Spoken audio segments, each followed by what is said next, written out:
kugira ngo ikubwire ngo ndabona inzira ugiye gucamo iragoye, ariko icyo navuze, icyo navuganye nawe mu kanwa k'abahanuzi, icyo navuganye nawe mu nzozi, ndiraye nk'Imana uzakibona kigize gute? Uzakibona gisohoye. Impamvu Imana itubwira kwihangana ko ari imbuto ikomeye y'umwuka, nuko kwihangana no gutegereza n'impanga zigendana. Igihe uri muri season yo gutegereza nibwo uhura n'ibintu. Semeni amina. Yosefu arimo aranyubaka, Mungu wangu we, muvuge gute kweri? Nibazaga uyu mugabo yarakoze muki? Amaze kubona iyerekwa rimutwara mu iherezo, mwaribonye, ryamubwiraga ngo uzakomera, bene so bazakwikubita imbere, ariko ntiyarazi ryari bizasohora kwa kangahe. Ndashaka undebere icyahise kimuza imbere n'iki. Hahise haza intebe y'icyubahiro, hahise haza kositime no kumukomera amashyi. Aba bavukana umuryango we wahise umugambanira, umutamu cyobo, murabyibuka? Ndimo ndihuta. Urakagira ibikomere ntukagira igikomere cy'umuryango wawe. Abo muvukana kukwanga, kukwifuriza gupfa, icyo cyari gikomere bashyize mu mutima. Ariko baragishyira mu mutima w'umuntu. Semeni amina. Barimo baragita ahantu Imana yabanje, ariko wazamuye ukavuga ngo haleluya. Ibirimo biraza byose biraza byibyiga, ariko bisanga ahantu Imana yabanje. Iyi Imana yabanje gufata ubutaka, ibiza byose ni nothing, ni bule. Nkunda kubwira Satani kuko hari igihe nkunda kuvugana nawe, hari igihe nkabwira buriya mujye mugasubiza, nuko mvuga ngo ga mujye murusubiza.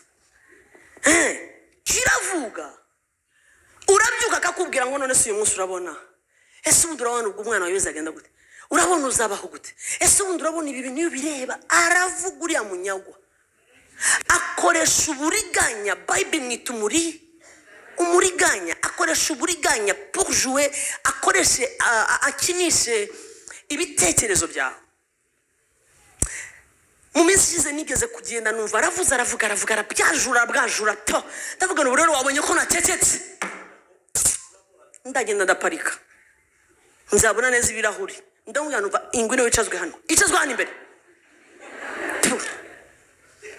Ara ubaza ngo ntahari, dore uko mundeba muzira guceceka kandi akavuga cyane.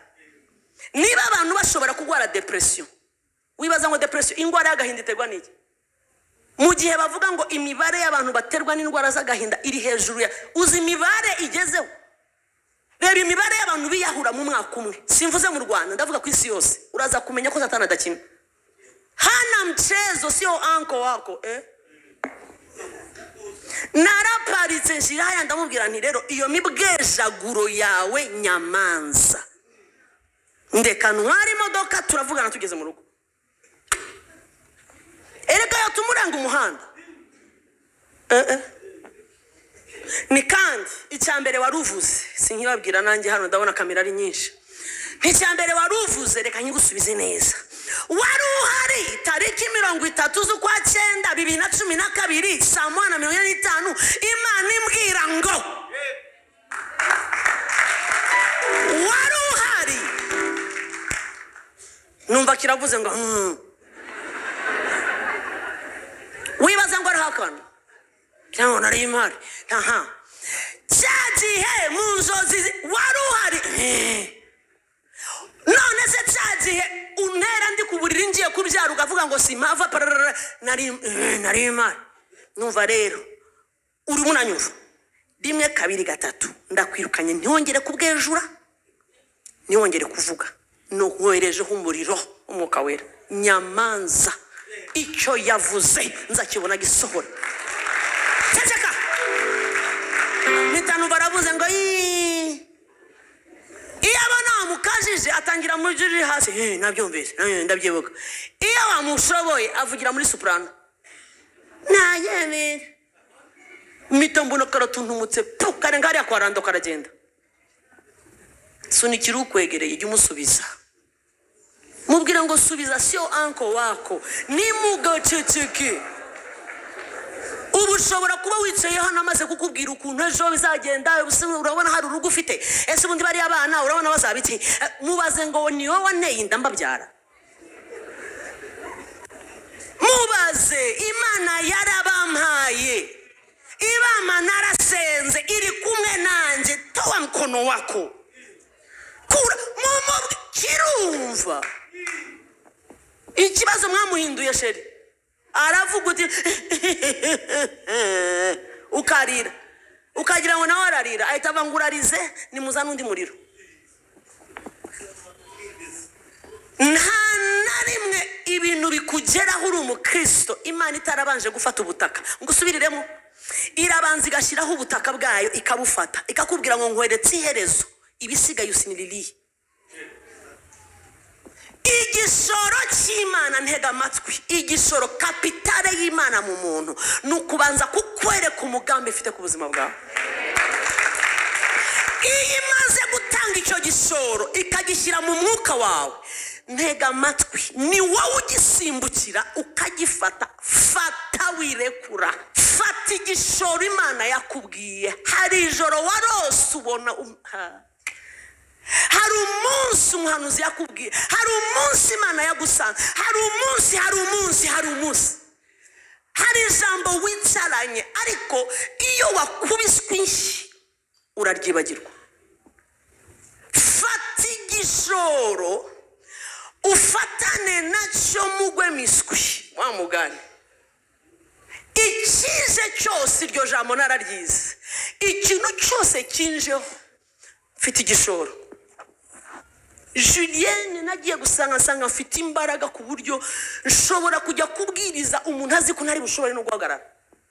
Ibintu bimeze nabi kuko nafashe igishoro cy'iherezo Imana yanyeretse, nyifataho nanga kwemeranya n'ibyo ndimo ndabona aka kanya. Umva, ibyo urimo urabona uyu mwanya ntabwo ariyo definition yawe. Ubusobanuro bwawe n'iherezo Imana yakuvuzeho. Bibiliya iravuga ngo Imana ibwira Yeremiya ngo ntarakugira urusoro mu nda, nari nkuzi, narakumenye ngushyiriraho kuba umuhanuzi. Ntabwo yabaye umuhanuzi ari uko akuze, yabaye umuhanuzi se na nyina batarahura. Ntabyo wumvise. Umugambi w'Imana ku buzima bwawe uruta ubukuru ababyeyi bawe. Umugambi w'Imana ku buzima bwawe urusha ubukuru icyo kibazo urimo. Umugambi Imana yari ifite ku buzima bwawe uruta ubukuru imyaka ufite ku isi. Wagiye kuvuka umugambi w'Imana uhagaze. Icyo yakuvuzeho ntikihungabanywa n'ikintu icyo ari cyo cyose. Iyo ugiye ugakubitwa ukagaruka usanga umugambi w'Imana ugihagaze. Wazenguruka umugambi w'Imana, wagikuzimu ukavayo umugambi w'Imana, nta kintu kirogoye umugambi. Niyo mpamvu Yobu yavuze ngo erega amaze kumenya ko nta kibasha kurogoya imigambi yawe Mana. Yosefu Imana imushyiramo igishoro, iramubwira ngo my boy, aho uri murajya harakomeye cyane, irekeraho. Wabonye hano Imana ikatira? Munega amatwi inshuti, Imana ivuga ijambo rito hanyuma ikagenda. Uzi ko itajya ivuga ibintu byinshi mbirondogore. Ikubwira ijambo rimwe ikabura ati ndakuzi, muzi mu izina, humura ntacyo uzaba. Ubwo iryo jambo rifite vitamine zose, rifite vitamine A, B, C, D, bya bindi byose birimo. Iminsi n'ibihe iyo bije birwana bishaka kukwibagiza iryo jambo. Vuze nabi, ntabwo birwana byikwibagiza ijambo, birwana bitaha agaciro rya jambo. Kuko iyo ridafite agaciro utahangayika, urahangayika. Umuntu akarara ibyumweru 2 akanuye gutya, yagera saa 7 z'ijoro akabyuka, saa 8 z'ijoro. Pastor wanjye yakunda kuvuga ijambo byamfashaga cyane, aravuga ngo Bibiliya avuga ngo Imana ntiryama ntisinzira, ihora iturebera dukunda. Ngo none wowe urarirara ukanuye, nayo ikanuye, mwese mukanure kubera iki? Umwe narekere undi. Aravuga ngo niba yo yararahiye ko itazaryama itazasinzira, wowe gira gute? Ryamusinzire. Ongera usunikire ukwegereye, sinzira.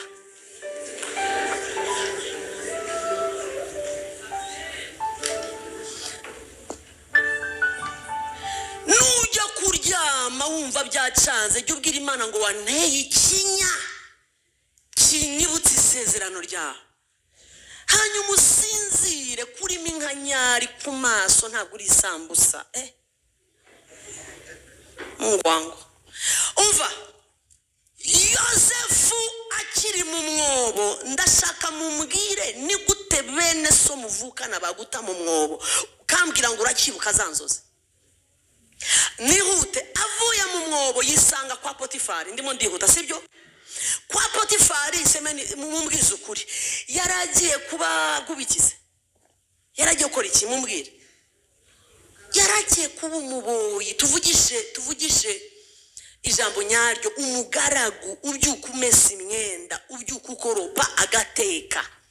Twajyanye baramutuma genda uzana iki, genda ugura iki. Bibiliya imuvugaho ngo yari umusore w'uburanga bwiza, mu yandi magambo yari ari kuri mu gikoni arimo arakuba amasafuriya, arimo arateka. Muka Potifari akaza, mese iyo myenda y'imbere. Ndashaka ureba isezerano afite n'ibintu arimo arakora, hari aho bihuriye. Ahantu ubuzima bumushyize n'ibyo Imana yavuze nta nubwo byenda gusa. Ntushobora kumva ko aha muri byenda gusa ari abakristo benshi mugendera. Niho abakristo benshi bivumburira, niho yivumbura akavuga ati ibyo wavuze biri he, agahita arongorwa n'umuntu abonye ari we wese. Imana yaramubwiye ngo uzarongora umeze gutya, uzaronza kubakira mwana wanjye. Undi ati ryari ndi kwa Potifari ndimo ndakuba amasafuriya, ngo mbuba wanjye wahagaze, uhagarara ndimo ndameze imyenda y'imbere. Avuye kwa Potifari ajya he? Munsubize. Kimwe kiriyongera ku kindi, uvuye mu gikoni, uvuye Mungu wa mbinguni, wisanga muri prison. Iroza ubundi roza umuntu yagiyeho abantu bose bahita mubatiza ikintu, uhita ubatizwa. Sinzi ukuntu society gufata, sinzi ukuntu abantu bahita bagufata. Hari abantu bajyayo barengana. Yosefu yagiye yarengana, reka nigarukire kuri Yosefu mveyo. Arengana, muka Potifari yamuvuze ibintu ntazi, yashatse kumufata ku ngufu.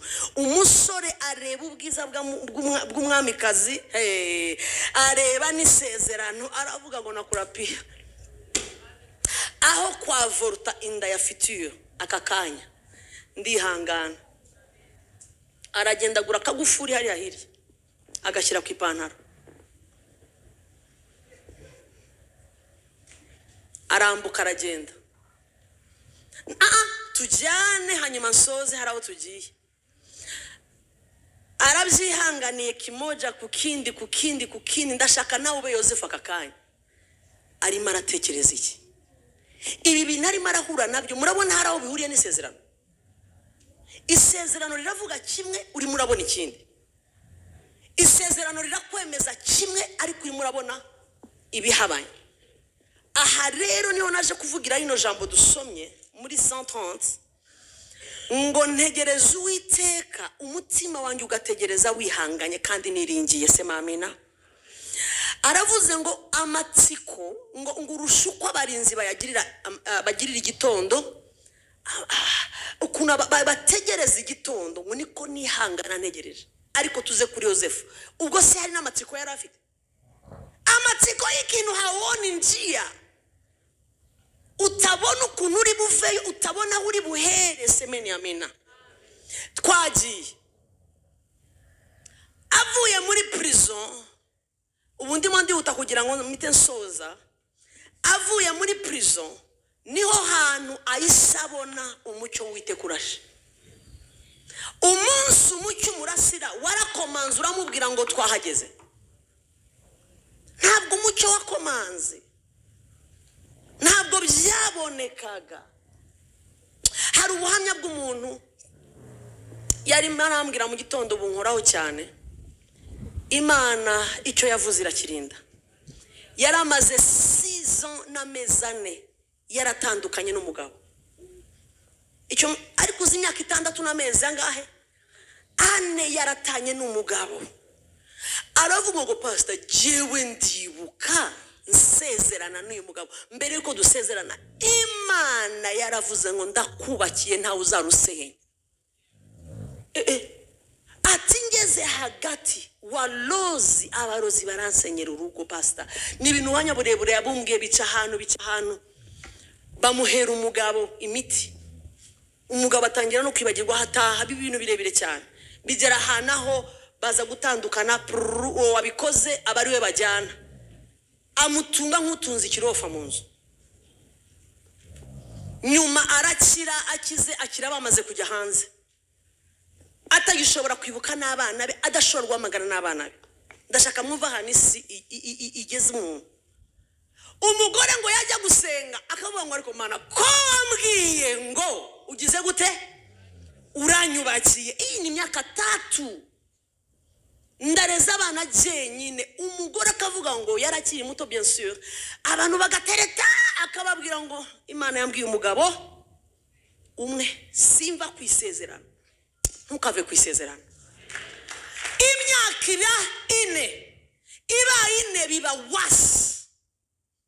biba wasi binoneho bifata urudubi iba 5 asa n'ugiye gukura ya maso abantu baramubwira ati imyaka 5 abana dore banakuze uracyari muto shaka undi mugabo arababwira ati Imana icyo yavuze ngomba kukibona akavuga ngo uriya nubwo bamukoze biriya n'umukozi w'Imana nta hazajya uriya n'umukozi w'Imana umwaka ukubitamo wa 6 umugore akirimo aravuga Mana isezerano ryabo asenga Mana isezerano ryabo Imana ishimye kubera abantu bifata ku isezerano ry'Imana nirijya ritakaza imbaraga ntirijya rinanirwa ntirijya rinanirwa aravuga ngo Mana isezerano ryawe abana bararira mama ibi ni ibiki papa zaza papa zagaruka papa zagira gute ngo igihe kimwe yaramuvugishije aramubwira ngo ariko solewe washatse undi mugore ko jewe mfite undi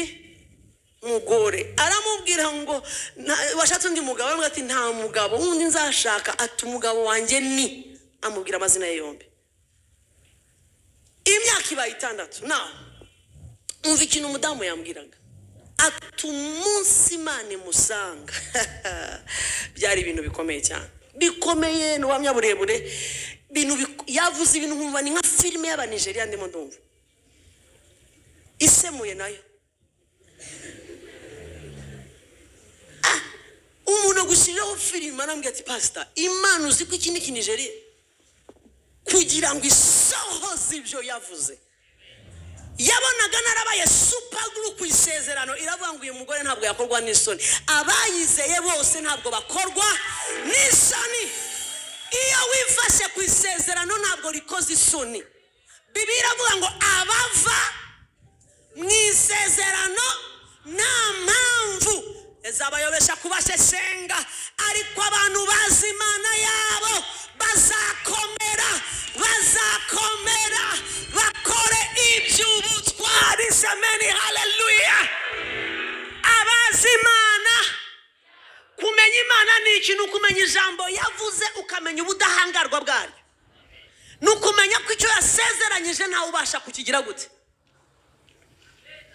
Imana yakoze operation iriya operation ntirabaho igenderera umugabo igenderera uwo mugore wamurekuye wari wabona umugore urufite umugabo wawe kwihamagarira arira cyane ati hallo haramubwira ati ABCD ubwo naze kubijyamo mu mizi atumva uko bimeze ubupagani bwaramfashe bigenda gutya na gutya na gutya na gutya ariko singiye gupfa fata ibyawe amubwira aho Imana yaciye amubwira uko bimeze ubwo n'umugabo ntava kuri telefone arimo aramubwira ati ubu hari imbabazi ugisigaranye mu mutima wawe ubu wambwira ngo wabona imbabazi ngarutse umva iryo jambo ngo nkashyiraho imisumari nkayipfukamaho ikacengera ikinjira mu mavi iryo jambo ryandiye ngo basi nkayipfukamaho ikinjira ikazana amaraso ati kugira ngo amaraso ameneka aho ureba umenye ukuntu umutima wanjye urimo urameneka amaraso kubera imyaka 6 ntareba abana banjye ndahantu mu kintu ntazi undi aramubwira ngo ntibigusaba gushyiraho imisumari nakupenda